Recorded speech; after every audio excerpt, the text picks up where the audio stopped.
Hi and welcome to RCKicks. On today's show, well, we're back working on the Fantom by Kyosho. Now, it's been about a week since I last touched this car. I had to put it away as other projects were all over the place. Now, what's left to do? Well, I did a little bit off camera. I've cut the body out. I haven't sanded the body yet. And I've put the posts in so it all sits as it should. I'm happy with it. I forgot, I didn't know at the time that you're supposed to cut this section out here. I actually quite like it down like that. It covers some of the car, but for pure aero, it's cut up all the way to the top. So I haven't decided whether I'll just leave it like this or I'll cut it up, or maybe I'll do a slightly lower one. Obviously the air passing underneath will just hit the back of it and it'll affect performance. So I haven't decided. That's kind of cosmetic look versus performance. Now, the reason I had to stop before in the last video, if you haven't seen the videos on this before and you've just found this one, I'll put a link up here, so go check that out and then come back. Otherwise, you'll miss the whole build. Now, let's take that out. So today we're going to paint up the body and put all the decals in. Also, I needed to fit all the electronics, and that's what stopped me from the last time when I was putting this together. Was I realized it runs on a tiny little steering servo, a 1/12 steering servo, not the standard one that you have in most of your cars, and I didn't have one in my parts bin, so that kind of put pay to that because I couldn't bring the thing to life. But luckily, L&L Models, Lee over in L&L Models, put a link below. I talked to him and he said, I've got one in stock that I think will fit that. I know someone who was also building one of these, and they did the measurements and it looks like it will just about go in. So he rushed one over to me so I could carry on now, and I can officially say it fits just. Now, this car is so small, there is no space in it whatsoever. So even this 1/12 servo, you're right on the maximum of the pinholes for the screws, and when you fit the actual posts, you've got to push them right into the car, into the servo to get them nice and tight just to get it in, but it does fit. So I'll put the link in the description, also below, what one I'm using. Now, when a lot of people in the Facebook page for RCKicks, I put some information about this, they said, but it's only a 5 kg servo, is that going to be enough? So I think we've all kind of got used to now 25, 30 kilos when we're running in our crawlers and stuff like that. But this thing weighs nothing, absolutely nothing, and it's tiny. So a 5 kg servo is perfectly acceptable for a car of this size and weight. Now, you'd be probably more interested in response times and how precise it is if you're going to be racing it. So whether this will meet those criteria. Now, I'm not going to be racing these. I'm just going to be driving it around on the street. So it suits me perfectly, and price point wise it was reasonable as well. Now, I'm going to run brushed, but I keep changing my mind what motor I'm going to fit in it. I had an Orion, Team Orion. Now I've put in a Le Mans Kyosho motor, but I'm not sure if this will stay in it. So by the time the running video, at the end of this video, it'll have a motor in it that I'm actually going to use, but I keep changing my mind. So I don't know, probably this one though, but I don't know. I'm not sure how much power this is going to give me, so I'll test it, and if I'm not happy, I'll swap it out. Anyway, next I need to shove the electronics in it. So the electronic speed controller I'm going to go with is this tiny little hobby wing, quick run 1060. Put some information below for you. Now, the reason I'm running this, it mainly is because it fits. Everything is about fitting in this little thing, and it runs LiPo, which is a definite for this because you want to keep the car as light as possible. So LiPo with the extra punch as well. And that's an easy thing to do here. I need to change the Tamiya to a Dean's connector, and also need to put the motor wires on and connect those up, but I think it's going to fit. And then it's got the little switch, so that's what I'm going to do next. I'm going to fit this to this, fire it up, bring it to life, and then I'm going to sand round the body, and then we'll be ready to mask off this section here, and then I'm just going to paint it white like the box art, and after that we're going to put some decals on it and then run it. So I'll be right back. Okay, so I shoved the electronics in it, just about managed to squeeze it all through, and the body sits over the top. Now, the motor I've gone with at the moment is the Mega Formula Motor vintage brushed motor from Kyosho. Kind of fitting with this car, The only problem I have is it is brand new in the box. So it does have this cutout at the bottom. So I'm hoping I'm not going to damage the motor, because most of the value in these motors is being mint, and so you pay a premium for them. So I'll probably cover over the bottom somehow when I'm doing a bit of running. On that front, apart from that, treat up all the steering and everything. Probably need to dial in a bit more toe in, but it all runs and drives. I connected up the Radiolink R4FGW tiny little receiver. I bound that up to my Radiolink transmitter. It's easy, there's a little button on the side, you just press the button, turn it on, job's a good one. So really happy with that, and it doesn't take up any space. What's next? Well, I've sanded around the body. I haven't decided whether, well, I kind of have decided. I actually like this section in white. I think it would look better than the box art where they've left it like a windscreen. But in the interest of trying to keep it box art, I will do it the same way. I cut out the back section as well, like the box art. Doing this line across the top was a bit of a pain because it's really thick here. So the only way you can get a nice straight line is if you score it and keep scoring it. But because it was so thick, it was quite difficult, but I did that. And then you don't have much room to bend and snap it off. But it's done, and I've sanded all the way around the edges, and it looks pretty good. So next, I've got to get my green scourer, scour up the body gently. Then I can lay down the white, and fingers crossed, it comes out all right. So I'll be right back. Keep your fingers crossed. That went pretty well. It's one colour, nice and easy, and I'm really chuffed with it. I had no problems with any paint issues, no fish eyes, nothing. It all just worked lovely. So I've taken off the centre section, and I'm happy with what I've got.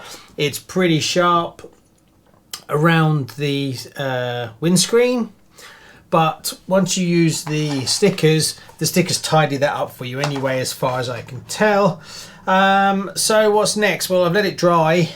I fitted some supports that I had, some backing supports, you know, that metal stuff. I had some of that lying around, so I put that on there, because obviously with being it such a wing, there's going to be a lot of air on this, and it's going to be pushing it down.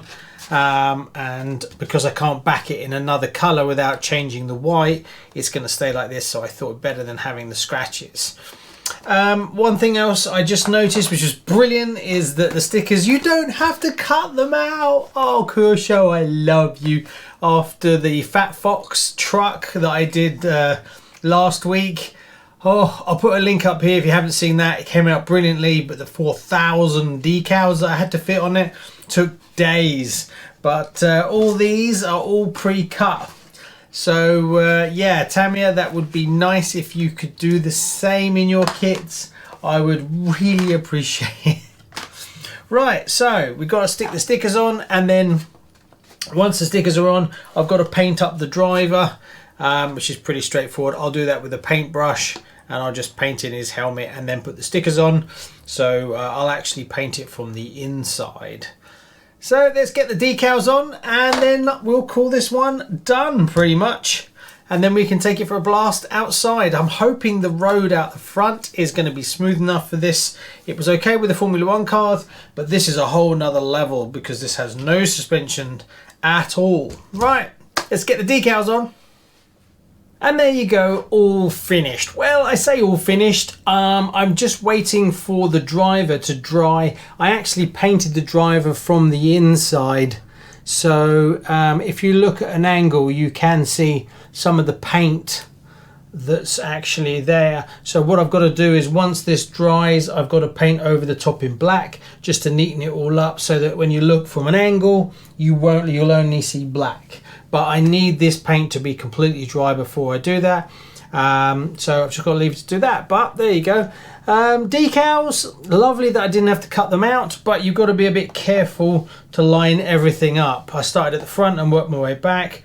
Ideally, you want to go from the back to the front so you can have your flaps that way, facing from the front, not this way. But there's actually lines in the body where they join, so it looks fine. No issues with the side ones. You just have to go back with a very sharp blade and trim them up to be perfect. The front was a little bit of a tricky challenge. There's actually two decals. There's one that goes around the bottom and then the one that goes around the top. But with the hairdryer technique, I managed to get it pretty good.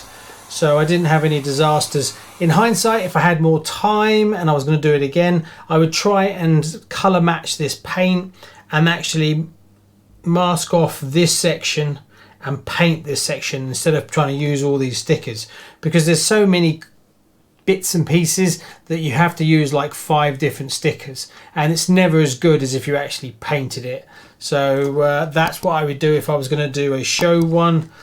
I would probably do that.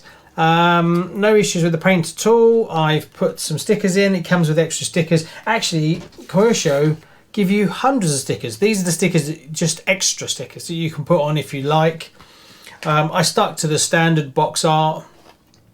Put my RCKicks stickers in, and I always put the bottoms in of the actual real stickers to show that they were real. And then there's this nice little, I don't know if you can see that, there's a nice little tiny sort of cartoon, and it says Super Racing from the Team Kyosho, and then it's at the bottom of the sticker. So I put that in. Also, I've signed it and dated it like I do always. Right, what's next? Well, we've got to take it for a spin. So that's what we're going to do now. We're going to zoom outside and see if it runs on the road. Now, I'm hoping it's going to be smooth enough because it has no suspension. So let's go see what it can do. I have no idea. I'm really looking forward to find out.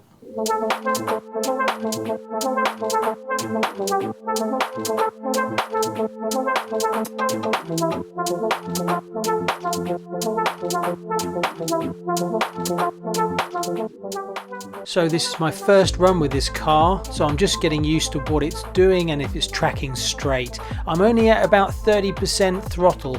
My main concern is that the road is quite wide, but if I spin out and hit any of the curbs, I'll destroy the body.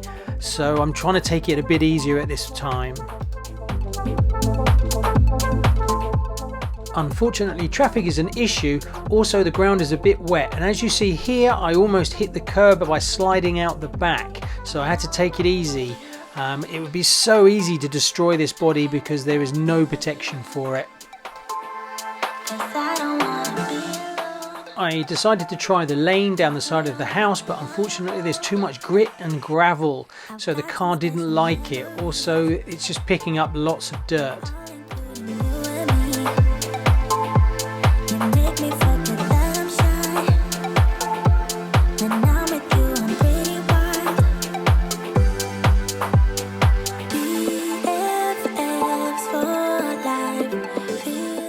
I'm now using about 50% of the throttle, but I need to dial back the brake. It snatches under braking.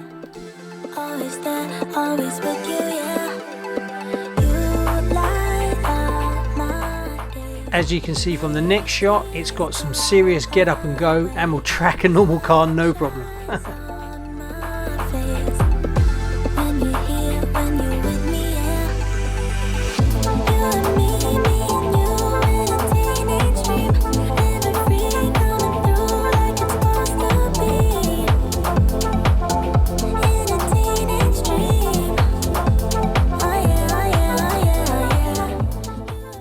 With the 4-wheel drive system, it turns super sharp even on this damp road.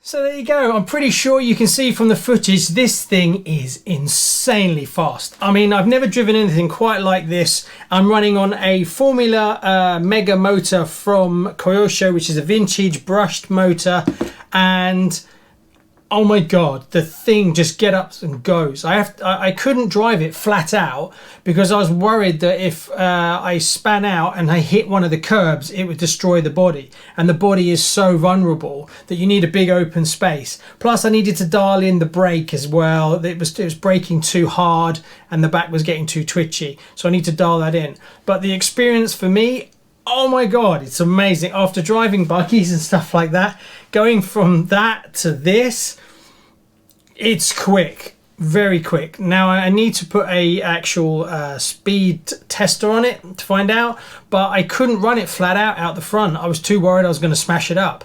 So I would guess it's around 35-40 mile an hour, but it's the get up and go. It's just phenomenal. If you haven't experienced one of these and you've got a place where you can actually run it, I highly recommend this, or any kind of pan car like this really, but this one, the quality is fantastic. And I haven't done any real adjustment on it. It's just straight out the box. Obviously I've set the steering a little bit and it runs true, but oh my God, it's fantastic. I absolutely love it, and it's very different for me as well. So it's definitely one that's going to stay on the cool wall for a while. I put some masking tape underneath it to protect it, and it did pretty good. I got one little notch that was taken out of the masking tape, but yeah, I'm really chuffed with it. The motor, this motor is perfect for this car. It really feels like it's just about right. If I had a little bit more power, it would be a little bit more out of control, but it just gets up and goes like nothing. So I can highly recommend it. So there you go, that's the Fantom, and you'll see it sitting on the cool wall. And now we move on to something else. Check out one of these videos for some more RC fun.